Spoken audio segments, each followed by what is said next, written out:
Up first, with new polls showing the race is tighter than ever and her momentum seeming to slow, Kamala Harris is on a media blitz, responding to months of criticism for not doing interviews by sitting down with everyone from 60 Minutes to Howard Stern. Would you like to have a beer with me so I can tell people what that's like? Kamala Harris on a media offensive, taking her campaign to a wide range of platforms. This is an election that is about strength versus weakness. Reaching out to diverse groups of voters, like Latinos in a Univision town hall. I will bring back that border security bill, and I will sign it into law. And female voters who listen to one of the top podcasts for women. This is not the 1950s anymore. Families come in all kinds of shapes and forms. But when facing tough questions, Harris lacked detailed answers. Was it a mistake to loosen the immigration policies as much as you did? It's a long-standing problem. And when the questions got easier, one answer got her in trouble. Would you have done something differently than President Biden during the past 4 years?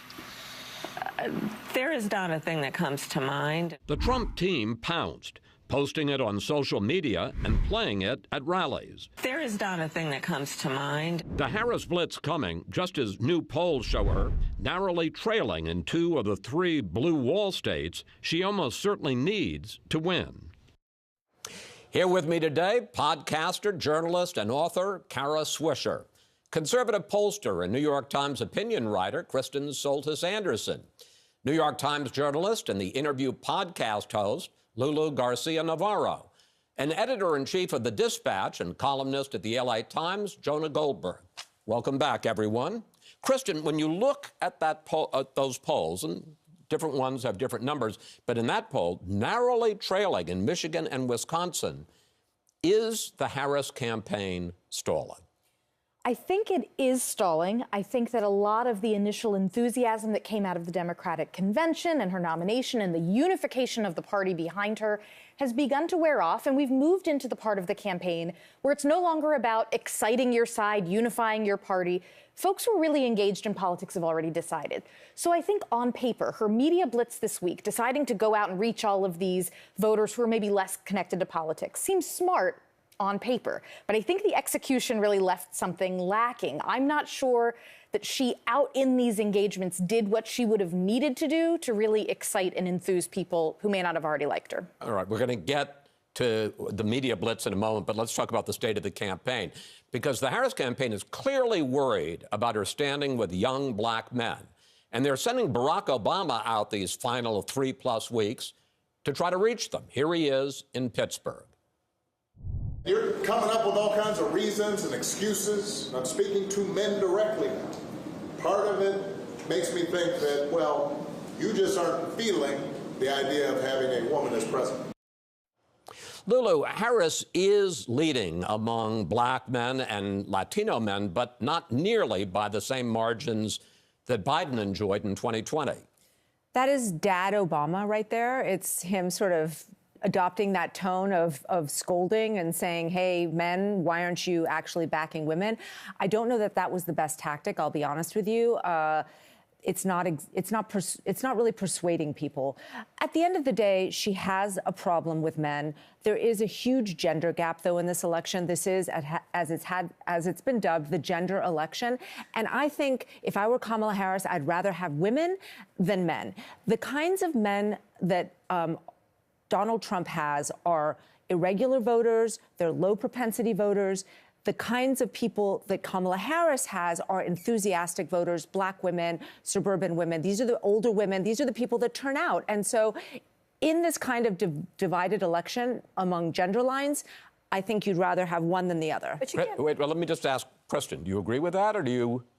I think that Donald Trump has a lot of men who are pretty regular voters, too. I mean, he does very well among, say, senior citizen men who are a known group that turns out to vote in high numbers.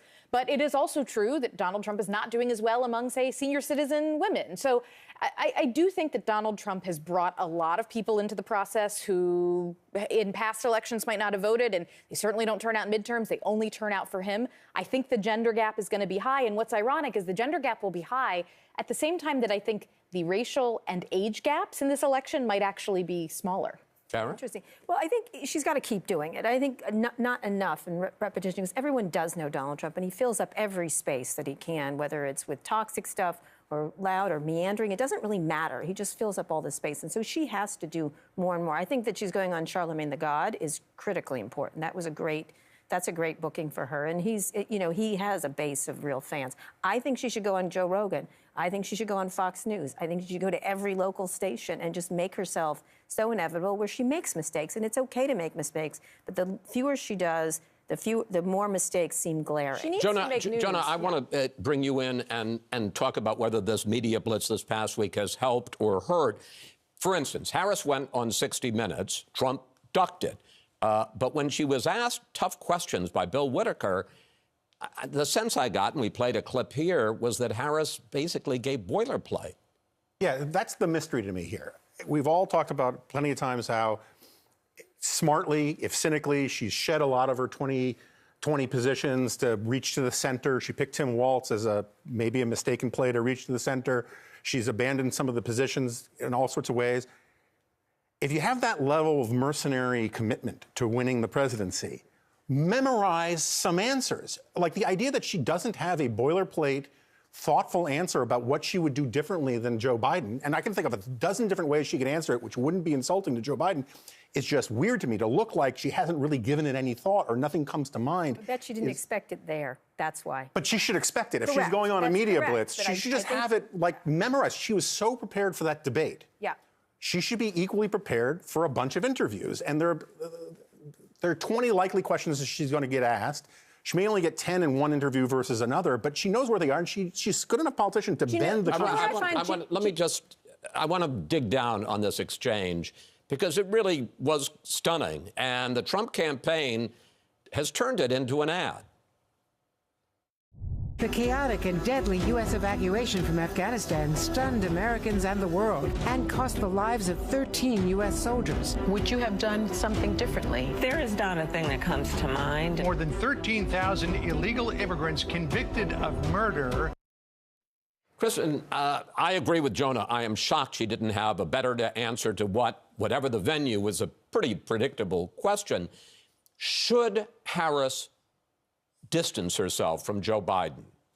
I think she needs to be the candidate who is going to be change and something fresh and new, and she has signaled that she wants to be that person. And the fact that her answer was not polished on this question is mind-boggling to me, because it would have been easy for her to answer. As you've both noted, she could have easily said, look, Joe Biden picked me. I don't feel like trashing him. We got too much negativity in politics. But I will tell you, I've proposed a number of things that are new, that are different, that are things we haven't done in the last 4 years, but I would do differently in the next 4 years. But she's cautious by nature. It's easy enough to say that, The problem is she's cautious by nature in general, if people who've known her for a long time. And when she does step out, people really like it. She's very likable at the same time. And so people like when she does it, but typically she's probably thinking, maybe I got this, I don't want to risk it. And Trump, on the other hand, was, maybe I got this, let's see what terrible thing I can do to mess it up, kind of thing. The other thing I will say is it's one of the absolute canons of any press tour that you think about how you're going to make news. You think about what you're going to say that is going to pull the cameras in your way, pull the news cycle in your way. And I don't understand why she's not doing more of that. You see this over and over again. Donald Trump is continuing to dominate the airwaves, to dominate the conversation in a way that she is not. But, Lulu, I mean, on a more practical level, the country is not happy with where things stand. I mean, right track, wrong track, by a wide margin, people think the country is on the wrong track. Wouldn't she have found some way, without trashing Joe Biden, to set herself apart and say she's different, and here's how life will be different and better under her? Can I just say, this narrative is a little bit disingenuous to me, because the fact is that I understand that people are upset, but we're coming off of a pandemic. We're coming off of a very difficult time, but 179 countries had inflation. America is now actually improving quite a bit. We are seeing the economy really being fueled. And that is why we're seeing Donald Trump really going into immigration now, because the economic argument isn't an argument that he can win on. He's leading by 10 points on the economic argument, which is the top issue. And whether it's legitimate or not... It was a lot more before. That gap has narrowed. And the point is that she cannot start trashing Joe Biden. I don't think she has to trash him. She just has to make people feel life will be better under President Harris.